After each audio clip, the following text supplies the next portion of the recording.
네, 안녕하세요. 매일 아침 빠르게 만나는 미국 주식과 테슬라 소식 아트라운 TV입니다. 오늘은 다른 주식이 다 상승하는 가운데 테슬라가 2%대 하락을 보여주었습니다. 테슬라가 쉬어가는 모습일까요? 아니면 저번 주에 그 급등세를 계속해서 이어갈까요? 테슬라와 관련된 목표가는 줄 상향되고 있는데 향후 시나리오는 어떻게 될지 같이 한번 알아보도록 하겠습니다. 미국 증시 상황부터 간략히 살펴보고 가도록 하겠습니다. 자, 오늘은 나스닥이 0.26% 상승한 가운데 다우가 0.65%, 러셀 2000이 1.63% 상승하면서 대형주들은 좀 희비가 엇갈렸지만 나머지 소형주들은 좋은 모습을 보여주었습니다. 러셀 2000이 올랐다라는 건 많이 올랐다라는 건 중소형주가 많이 올랐다라는 뜻이 되겠는데요. 다만 이렇게 유가가 급락하는 모습이 나오면서 에너지 관련된 주식들은 좋지 않았어요. 오늘 장세는 어느 정도 키 맞추기 장세라고 볼 수 있겠습니다. 최근에 다우 지수가 저번 주에 쉬어가는 모습이 나왔었어요. 다우가 쉬어갈 때 나스닥은 상승 반전하는 모습이 나왔고요. 그렇기 때문에 오늘 나스닥이 이 다우보다는 상승률이 좀 떨어지는 것 같습니다.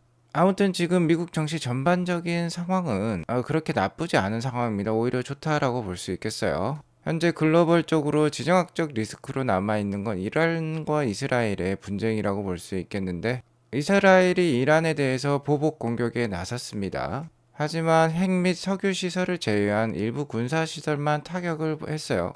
자, 이란의 최고 지도자 역시 이스라엘 공격에 대해서 직접적인 보복 위협을 자제를 하면서 신중한 대응을 했습니다. 그러자 언론에서는 확정 가능성이 대폭 감소했다라고 발표를 했습니다. 그러자 국제유가가 지금 67불대까지 뚝 떨어졌어요. 국제유가의 이러한 감소는요, 인플레이션 우려를 감소시키고 나스닥 기술주들을 성장시키는 상승시키는 원동력이 될 수 있습니다. 다만 계속해서 미국 경제가 전반적으로 괜찮다라는 소식들이 나오고 있어요. 자, 그러면서 10년물 국채 금리는 계속해서 좀 올라가는 모습은 좀 부담으로 작용할 수 있겠습니다. 4.28%까지 올라왔는데요. 현재 미국 기준금리가 5%대니까 그리고 연내 한 두 차례 정도 기준금리 인하를 앞두고 있죠. 자, 그렇기 때문에 뭐 4.5% 이상으로 치솟기는 힘들 수도 있겠다라고 볼 수 있겠어요. 현재 금리 5%에서 0.25%포인트씩 인하를 하게 되면 4.5%포인트가 되니까 뭐 이러한 분위기를 봤을 때 이 정도의 지금 금리 인상은 금리가 오르는 모습은 좀 용인이 될 수 있겠다라고 볼 수 있겠어요. 어쨌든 금일은 엔비디아, 마이크로소프트, 테슬라 같은 주식이 힘을 못 쓰면서 나스닥이 상대적으로 약한 모습을 보여주었는데요. 다만 금주에 마이크로소프트, 메타, 아마존, 애플과 같은 나스닥에 속한 기업들의 실적이 발표될 예정이 있습니다. 가뜩이나 어려운 상황 속에서도 테슬라도 좋은 실적을 발표했는데 나머지 매그니퍼센트 세븐 주식들이 또 좋은 실적을 발표하게 되면 나스닥 위주의 상승세가 지속이 될 수 있겠죠. 테슬라는 금일 2.48% 하락한 262.51불로 마감을 했어요.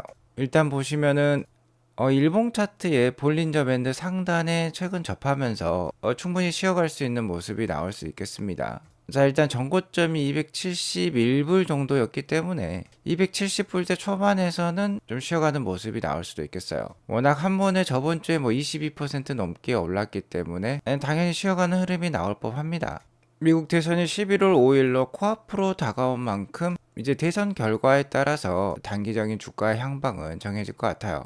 자, 그러나 저러나 중요한 건 테슬라 자체의 펀더멘털이죠. 이번 3분기 실적을 통해서 테슬라의 펀더멘털은 굉장히 굳건하고 앞으로 더 좋아질 일만 남았다라는 것을 확인을 했어요. 자, 그러면서 주가가 이렇게 22%나 저번 주에 크게 오른 것입니다. 자, 좋은 실적을 발표하자 기관들의 목표가 줄 상향이 이어지고 있습니다. 기관들의 목표가 상향의 기저에는 그 베이스에는 역시나 테슬라 자동차 사업 부분의 마진율 반등에 있다라고 볼 수 있겠는데요. 자, 기관들이 이렇게 정확한 숫자를 좋아하죠. 테슬라 사업 영역의 거의 80%를 차지하고 있는 자동차 사업 부분의 마진율이 이렇게 급반등하자 연이은 목표가 상향 조정이 있었습니다. 보시면은 2024년 2분기까지 계속해서 이렇게 낮아지는 추세였는데 2분기에 바닥을 찍고 3분기에 17.1%까지 그로스 마진율이 올라오면서 테슬라 실적과 주가 반등에 청신호가 나왔다라고 볼 수 있겠죠. 자동차 부분 마진율이 오르자 당연히 올라가는 것은 바로 주당 순이익 EPS가 되겠습니다. 자, 여기 차트를 보시면 주황색 선은 테슬라의 주가이고요. 초록색 선은 테슬라의 EPS예요. 자, 보시면은 거의 초록색 선을 따라서 주황색 선이 좀 움직이는 것을 볼 수 있습니다. 자, EPS와 같은 경우는 올해 1분기 0.45불 바닥을 찍고 2분기 0.52불, 3분기 0.72불까지 올라오면서 두 개 분기 연속 상승세를 보여주었어요. 두 개 분기 연속 상승했다라는 건 2024년 1분기가 찐 바닥이었다라는 뜻이 되겠죠. 그리고 이번에 발표되었던 이 0.72불의 EPS는 최근 5개 분기 중에 가장 좋은 EPS였습니다. 자, 이렇게 마진의 반등과 함께 2분기에 이어 3분기 실적 발표 어닝콜에서도 확인을 해주었던 게 바로 이 저가형 차량이 내년 상반기에 생산을 한다라는 것이었죠. 자, 이렇게 명확한 목표와 명확한 숫자들이 제시가 되자 많은 증권사 애널리스트들이 테슬라의 가격을 올리고 있습니다. 다이와 증권은 테슬라의 목표 가격을 기존 225불에서 285불로 상향 조정을 했어요. 아무래도 강력한 3분기 실적과 자동차와 에너지 사업이 모두 발전하고 있는 것에서 기인한다라고 하는데, 에너지 사업은 전분기 대비 매출액은 떨어졌어요. 9.4GWh를 2분기에 납품을 했는데 이번에는 6.9GWh가 나왔습니다. 다만 이 전년 대비로는 2배 이상 상승을 했고요. 마진율이 계속해서 올라가고 있어요. 이 마진율이 30.5%나 나오면서 계속해서 증권사들로부터 호평을 받고 있다라고 볼 수 있겠습니다. CFRA에서는 테슬라의 목표 가격을 220불에서 225불로 소폭 상향 조정을 했어요. 역시나 강력한 3분기 실적 때문에 이렇게 올렸다라고 보고 있는데요. CFRA는 좀 부정적인 코멘트도 날리고 있습니다. 자, 총 마진이 지속 가능하지 않을 수 있으므로 조심하라고 조언을 하고 있어요. CFRA는 4회 연속으로 테슬라의 실적이 부진했다, 이 말은 자, 이것을 뜻하는 겁니다. 이번 3분기 실적 발표가 되기 전까지 테슬라는 4개 분기 연속 미스를 기록을 했었어요. 특히 주당 순이익이 이렇게 모두 미스를 기록을 했었습니다. 여기 보시면은 예측치보다 4개 분기 연속 낮게 나온 것을 확인해 볼 수 있는데요. 자, 이러한 과거 역사가 있기 때문에 이번에 이렇게 EPS가 크게 예상치를 초과했더라도 이것의 지속 가능성이 낮을 수 있다라고 CFRA는 얘기를 하고 있는 거예요. 자, 그러니까 조심할 필요가 있다라고 하는데요. 충분히 그렇게 얘기할 수도 있겠습니다. 왜 그러냐면 테슬라는 정말 경기에 민감한 고가의 자동차를 판매를 하고 있기 때문에 경기 상황에 따라서 크게 단기적으로 좌지우지 될 수 있어요. 자, 그리고 또 다른 증권사 캐나코드에서는 목표 가격을 278불에서 298불로 상향 조정했습니다. 당연히 이번 3분기 실적 발표 때문에 이렇게 상향 조정했다라고 보시면 되겠고요. 자, 내년이 되면 더 많은 자동차 모델들이 나오고 여기에 더불어서 자율주행 AI 에너지 저장 장치까지 계속해서 테슬라의 주가를 올릴 수 있는 요인들이 많다라고 얘기를 하고 있습니다. 자, 아무튼 이번 3분기 실적 발표 굉장히 좋은 강력한 실적이 나왔는데요. 전주에 22%라는 테슬라 역대한 두 번째에서 첫 번째로 꼽힐 만한 그런 짧은 강력한 반등이 나왔어요. 일단 이렇게 강력한 반등이 나온 원인은 주식이 막 2년 넘게 오랫동안 바닥을 다졌기 때문이라고 볼 수 있겠습니다.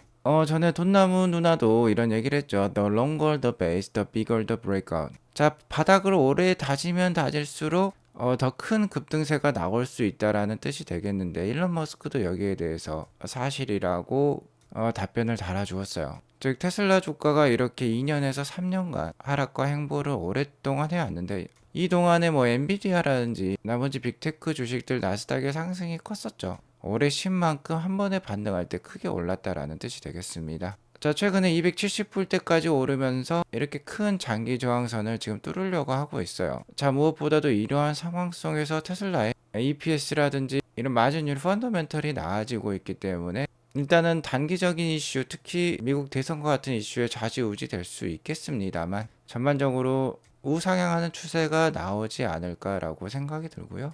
자동차 부분에 이익에서 차지하는 비중이 79.5%로 계속해서 낮아지고 있습니다만 아직도 한 80%대로 높은 상황이죠. 이 자동차 부분의 매출 원가가 이렇게 급격히 낮아지면서 테슬라의 뭐 기술 생산 혁신 때문이라고 볼 수 있겠는데, 자, 이렇게 마진율의 반등이 일어난 거예요. 자, 그러니까 테슬라의 근간이 되는 자동차 사업이 턴어라운드 하고 있다라는 게 지금 나오고 있는데, 자, 이렇게 수익성이 좋아지면 자동차 판매 대수만 올라가면은 매출과 이익이 급격히 증가하겠구나라는 거 우리가 유추를 해볼 수 있죠. 이번 어닝콜에서 테슬라는 올해 최소 180만 대 이상을 판매할 수 있겠다라고 얘기를 했습니다. 전년에 180만 대를 판매했는데 이것보다는 좀 더 많이 판매하겠다라고 얘기를 했기 때문에, 그러면 최소 180만 대를 올해 납품한다라고 치면은요, 현재 3분기까지 129만 대를 판매를 했으니까 전체 판매량에서 3분기 누계 판매량을 빼보면 4분기 판매량이 51만 대 수준으로 나옵니다. 4분기 최소 51만 대 판매가 예상되는 상황인데요. 충분히 가능할 수 있다라고 판단이 됩니다. 일단 올해 2분기, 3분기 계속해서 높은 차량 판매량을 유지할 수 있었던 하나의 비결이 바로 뭐 0%대 할부 금리 프로모션이라고 볼 수 있겠는데, 자, 미국에서는 올해 연말까지 이 정책을 유지한다라고 있어요. 12월 31일까지만 인도하는 기준입니다. 자, 여기에 더불어서 중국 쪽에서도 이 무이자 금융을 하고 있는데 5년 동안 무이자 대출, 그러니까 무이자 할부를 제공을 하는 거예요. 이게 원래 올해 4월 달에 중국에 출시를 했는데 이 프로모션이 계속해서 연장을 했습니다. 그러면서 10월 31일에 종료될 것으로 발표를 했었는데 더 늘렸어요. 11월 30일까지. 계속해서 월말이 되면 한 달씩 늘리고 있습니다. 계속해서 판매량 푸시를 하고 있다라고 볼 수 있겠는데, 이렇게 되면 가뜩이나 4분기는 원래부터 자동차 판매 최대 시즌이에요. 그러니까 충분히 51만 대까지 정말 테슬라의 예상대로 나올 수 있지 않을까라고 보고요. 판매량이 많이 나오게 되면, 자, 마진율이 올라간 만큼 당연히 수익이 더 많이 나오겠죠. EPS도 증가할 것입니다. 아무튼 테슬라의 펀더멘털이 좋아지고 있는 상황에서 단기적 테슬라에 있어서 최대 이슈는 역시나 미국 대선이라고 볼 수 있겠는데, 11월 5일에 있죠. 자, 트럼프가 당선될 확률이 66%까지나 올라왔습니다. 물론 미국 CNN이라든지 ABC라든지 미국 메이저 언론사에서는 거의 박빙으로 보고 있어요. 자, 하지만 폴리마켓 돈을 걸고 대선 결과를 이 점치는 도박 사이트에서는 트럼프의 우세를 훨씬 더 높게 점치고 있습니다. 자, 그러니까 트럼프가 승리를 한다라고 하면은 11월 달 초에 테슬라 주가의 랠리가 이어질 수 있겠죠. 자, 그 다음에 이슈는 역시나 테슬라 펀더멘털, 테슬라의 4분기 실적이 되겠습니다. 지금 보시는 4분기 실적 시뮬레이션은 AJ님의 테슬라 실적 시뮬레이션인데요. 3분기 실적은 잘 맞추지 못했죠. 0.5불로 제시를 했었는데 이게 0.72불이 나오면서 굉장히 보수적으로 3분기 실적을 예상했던 분인데 4분기 실적을 0.96불까지 EPS를 보고 있어요. 굉장히 많이 올린 모습입니다. 자, 이는 딜리버리가 51만 4천 대로서 앞서 보셨던 51만 대 정도를 예상하고 있기 때문이라고 볼 수 있겠어요. 자, 토탈 레버뉴가 굉장히 증가합니다. 매출액이. 자동차는 당연히 늘겠죠. ESS도 거의 최대 실적으로 잡고 있네요. 아무래도 이번 4분기에는 9GWh가 넘는 ESS 메가팩 실적을 기대하고 있는 것으로 판단이 됩니다. 서비스 매출도 전분기 대비 약 13% 증가. 어쨌든 ESS 이 메가팩 매출의 증가가 눈에 띄네요. 37.5%. 아무래도 3분기에 좀 생각보다 낮게 나왔기 때문에 이번에는 매출 인식이 클 거로 보고 있습니다. 자, 매출만 증가하는 게 아니에요. 자동차와 에너지 모두 마진율이 많이 올라갈 것으로 지금 보고 있어요.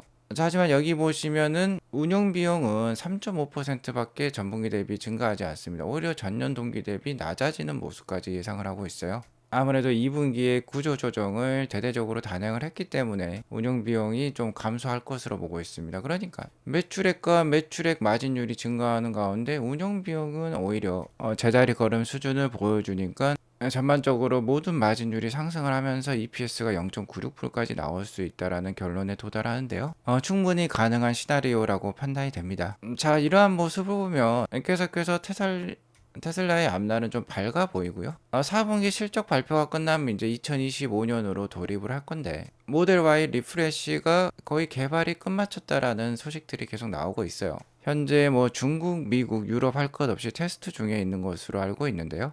내년 1분기에 아마 글로벌 동시 출시를 하지 않을까라고 중국 테슬라 공급망 보고서가 나오고 있습니다.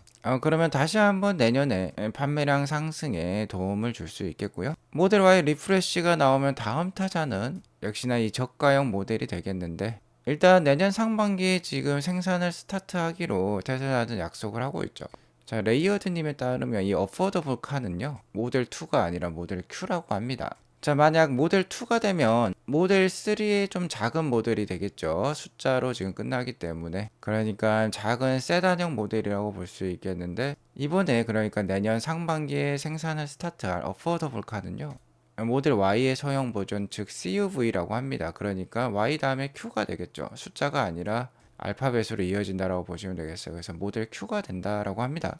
이건 역시 중국 쪽 밸류 체인 체크, 그러니까 부품 회사들이 되겠죠. 이 부품 회사들의 뭐 정보망에 따르면 내년 3분기부터 중국 제조를 시작할 것 같다라고 얘기가 나오고 있더라고요. 그러니까 뭐 상반기에 주니퍼로 다시 한번 테슬라의 판매량을 올린다면 내년 하반기부터는 모델 Q까지 나오면서 테슬라의 판매량을 약 뭐 연간 220에서 230만 대까지 올리는 그러한 모습까지 기대해 볼 수 있지 않을까라고 보겠고요. 자, 다시 한번 말씀드리지만 저가형 차량은요, 이 모델 Y보다 작은 CUV 모델 Q가 될 거라고 합니다. 전반적으로 테슬라의 향후 모습이 굉장히 밝은 가운데 내년에 테슬라의 주가를 추가적으로 붐업시킬, 그러니까 테슬라의 프리미엄 지수 PER 지수를 올릴 만한 요인이 또 두 가지 정도 있어 보여요. 물론 여기에 안 나온 거는 내년 상반기나 1분기에 출시될 중국과 유럽 FSD 출시라고 볼 수 있겠고, 또 다른 거로는 내년은 뭐 말에나 만나볼 수 있을 것 같은데 테슬라 공장 내 옵티머스 1000대 운영의 모습, 그리고 테슬라에 대해서 굉장히 잘 맞추고 강력한 예언을 해주시는 롬 바론님에 따르면 FSD 라이센스 계약도 곧 체결될 것이라고 얘기를 하고 있어요. 이는 뭐 기존 레거시 업체라든지 신생 스타트업 전기차 회사라든지 이런 회사에서 테슬라 FSD 하드웨어 소프트웨어를 채택하는 계약이 될 것 같은데, 이 소식이 나오면 또 한 번에 테슬라 주가가 껑충 뛰어오를 수 있겠죠. 일단 단기적으로는 이 대선 이슈가 가장 크겠지만, 정말 트럼프가 승리를 하고 테슬라에 앞서 보셨던 이런 펀더멘털이 계속해서 유지가 된다라고 하면은 트럼프의 강력한 서포터를 받는 테슬라는 날개를 단 격으로 굉장히 더 좋아질 수 있겠어요. 어쨌든 이번 대선 결과 아직은 모릅니다. 누가 이길지 몰라요. 그러니까 아직 리스크가 있다라고 볼 수 있겠는데, 계속해서 아트라운 TV와 함께 테슬라나 미국 주식 상황 주시하면서 잘 투자 이어나가시면 좋겠습니다. 오늘 이것으로 방송을 마치겠고요. 오늘 방송이 도움이 되었으면 구독과 좋아요 알람 설정 꼭 눌러주세요. 행복한 하루 되시기 바라겠습니다. 감사합니다.